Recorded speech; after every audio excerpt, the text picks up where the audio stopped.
প্রয়াত হলেন সঙ্গীত জগতের কিংবদন্তি গায়িকা আশা ভোসলে। আজ 12ই এপ্রিল মুম্বাইয়ে তিনি শেষ নিঃশ্বাস ত্যাগ করলেন।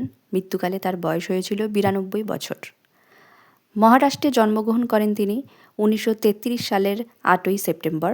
তার পিতা দীননাথ মঙ্গেশকর ছিলেন একজন ক্লাসিক্যাল গায়ক। মাত্র 9 বছর বয়সে দিদি লতা মঙ্গেশকরের সঙ্গে মুম্বাইয়ে চলে আসেন আশা ভোসলে। গানের জগতে যোগ দেওয়ার জন্যই তিনি মুম্বাইয়ে চলে আসেন এবং মাত্র 10 বছর বয়সে তিনি গানের জগতে কেরিয়ার শুরু করেছেন।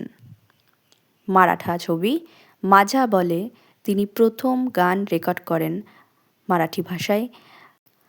মাত্র 15 বছর বয়সে তিনি হিন্দি সিনেমা চুনারিয়াতে একটি গান গান 1948 সালে।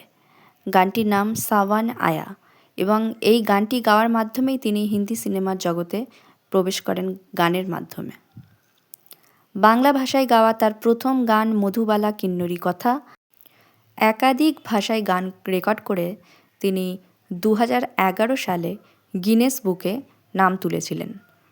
প্রায় 20টিরও বেশি ভাষায় গান গেয়েছেন তিনি এবং 20টির বেশি ভাষায় তিনি প্রায় 12,000-এর বেশি গান গেয়েছেন। 2000 সালে দাদাসাহেব ফালকে পুরস্কার দ্বারা তাকে পুরস্কৃত করা হয়। 2008 সালে তিনি পেয়েছেন পদ্মবিভূষণ পুরস্কার।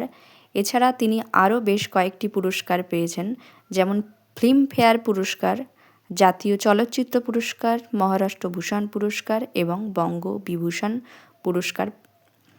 গ্র্যামি পুরস্কারের জন্য তিনি 2বার মনোনীত হয়েছিলেন।